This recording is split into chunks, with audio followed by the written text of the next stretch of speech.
और ब्रेक के बाद आप सभी का बहुत बहुत स्वागत है। उपचुनाव का रण चल रहा है और अब मैं आपके साथ खुशबू खान, मेरे साथ मेरी सहयोगी मेघा कौशिक मौजूद है।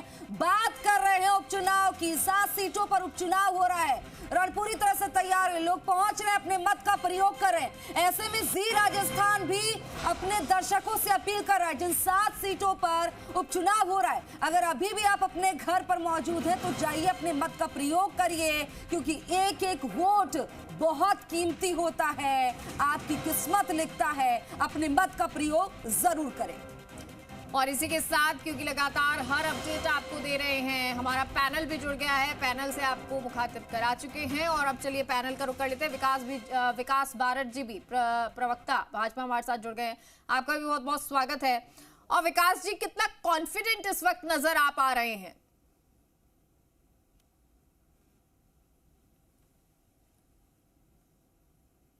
पूर्णतया है ही, क्योंकि विगत जो ये कार्यकाल हुआ है लगभग 1 साल का सरकार का, इसमें भदनलाल जी की सरकार ने जो है वो प्रत्येक वर्ग को प्रत्येक वर्ग का हित जो है वो साधने का प्रयास किया है। हमने सबको जो है वो समान दृष्टि से देखकर अंत में खड़े व्यक्ति का किस प्रकार विकास किया जाए, इस दिशा में लगातार कार्य किया है। और इसी का परिणाम है कि जितनी भी सभाएं हुई हैं विधानसभा स्तर के ऊपर उपचुनाव में, उन सभाओं में जनता का जोश और उत्साह देखते ही बनता था। और बिल्कुल उत्साह है और पूर्णतः आशान्वित है कि 7 सीटों के ऊपर जो है वो भारतीय जनता पार्टी विजय हासिल करेगी। विकास जी, याद है ना आपको, 7 में से 1 ही सीट आप लोगों के पास थी, फिर इतना कॉन्फिडेंस कहां से आ रहा है?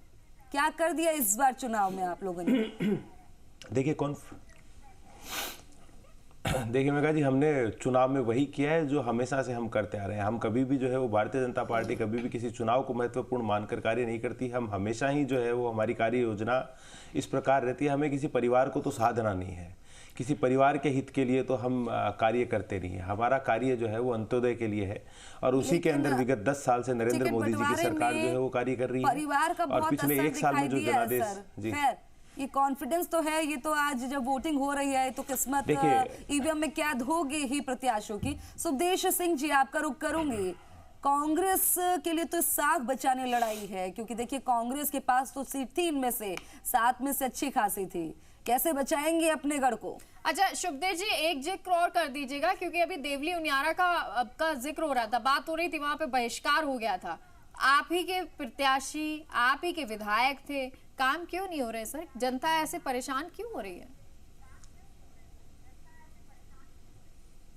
देखिए मेघा जी, मैं दोनों बातों का मैं जवाब देना चाह रहा हूं। आप ही के माध्यम से, चैनल के माध्यम से हम देख रहे हैं कि जो मतदान केंद्रों पे जो लाइन लगी हुई है वो इस बात का सबूत दे रही है, क्योंकि वो लाइनें कल तक जो थी वो लाइनें डीएपी यूरिया के लिए थी कि किसान वहां लाइनों में लगा हुआ है, तब भी अपनी रबी की बुआई के लिए किसानों को खाद तक नहीं मिल रहा। जहां 3 लाख मैट्रिक टन की डिमांड थी, पर्ची सरकार के ही आंकड़े हैं, सरकारी आंकड़े हैं, 3 लाख मैट्रिक टन की डिमांड होती है, मात्र 1.54 जो लाख मैट्रिक टन है वो राजस्थान के लिए उपलब्ध होता है। 50% तक मैट्रिक टन उपलब्ध नहीं है। तो यहाँ पे जो लाइन है वो लाइन केवल शिफ्ट हुई है, अर्थात जो किसान लाइन में लगा हुआ था खाद के, डीएपी खाद के लिए, वो आज मतदाता के लिए है। मैं उसका भी तो जवाब दे रहा हूँ ना, जो आपने उसका जवाब विकास जी दे देंगे। बात मत पलटिए शुभदेश जी, जो सवाल किया है वो सवाल का जवाब दीजिए।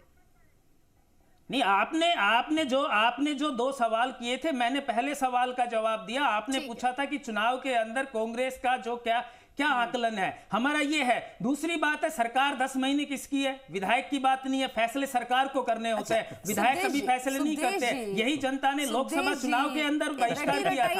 इसमें सरकार को फैसला करना होता है, विधायक फैसला नहीं करता है। बिल्कुल इस बात की सरकार को कहीं कोई नहीं है। अब मुझे एक बात बताइए, कांग्रेस को डर सता रहा है, क्योंकि देखा जाता है जो सत्ता में होता है उसका प्रभाव जो है ज्यादा दिखाई देता है चुनाव में। क्या ये डर सता रहा है? नहीं, डर बिल्कुल नहीं सता रहा। हम 7 की 7 सीटें जीतने जा रहे हैं। मैं तो राजस्थान की जनता को बताना चाह रहा हूं कि राज्य का कृषि मंत्री अपने किसानों को छोड़ करके अपने भाई के पीछे लगा हुआ है। वहां पे डीएपी खाद की सप्लाई क्यों नहीं हो रही है? अगर डीएपी खाद की सप्लाई हो जाए, और ये एक ही किस्सा नहीं है, ये दूसरी बार हो रहा है। आप पिछली बार देखिए जब राजस्थान के अंदर, उस पर कॉन्फिडेंस है कि नहीं उन 4 सीटों पर? नहीं, हमारे लिए कोई दिक्कत नहीं है। हमारे लिए कोई दिक्कत नहीं है, हम बिल्कुल कॉन्फिडेंस में हैं, क्योंकि 10 महीने के अंदर इस पर्ची सरकार ने जो कृत्य राजस्थान की जनता के सामने किए हैं और राजस्थान की जनता के मान सम्मान और उसके कार्यों पे जो कुटारघात हुआ है, उस सब का जो जवाब है वो आज ईवीएम में कैद हो जाएगा और हम और आप 23 तारीख को बैठेंगे, तब जो फैसला होगा वो 7-0 से होगा। क्राइम रेट क्या हो गई सर, क्राइम रेट क्या हो गई शुभदेश जी, विस्तार से जरा बता दें आप। नहीं, विस्तार से ही है। पहले मैंने किसान का एग्जांपल लिया, उसके बाद में हम आगे चलते हैं। महंगाई की अगर बात की जाए, दूसरा आप तो यहां से निकलने की बात ही नहीं है, इनके तो पार्षद तक सुरक्षित नहीं है। भरतपुर में बीजेपी पार्षद को गोली मार दी जाती है। जो भी मुख्यमंत्री का गृह जिला है उसका आप क्राइम रिकॉर्ड उठा के देखिए, जो राजधानी जयपुर का है उसका क्राइम रिकॉर्ड उठा के देखिए। आप सभी अगर रिकॉर्ड उठा के देखेंगे तो 10 महीने में आपको पता चल रहा है। आप ठीक है सुखदेश जी, रटा जवाब नहीं चाहिए कि एक ही लाइन रट ली पर्ची सरकार और ये, इससे आगे बढ़िए कुछ और शब्द लेकर आए। ठीक है, राजेंद्र शर्मा जी, वरिष्ठ पत्रकार हैं, उनको भी सुन लेते हैं। सुखदेश जी, बहुत टाइम पड़ा है सर, बहुत टाइम पड़ा है। राजेंद्र शर्मा जी, ये चुनाव हिस्सा सीटों पर, इसमें आपने क्या अहम मुद्दे देखे और क्या जब नेता गए और बड़े से बड़े नेता गए उन्होंने क्या किया?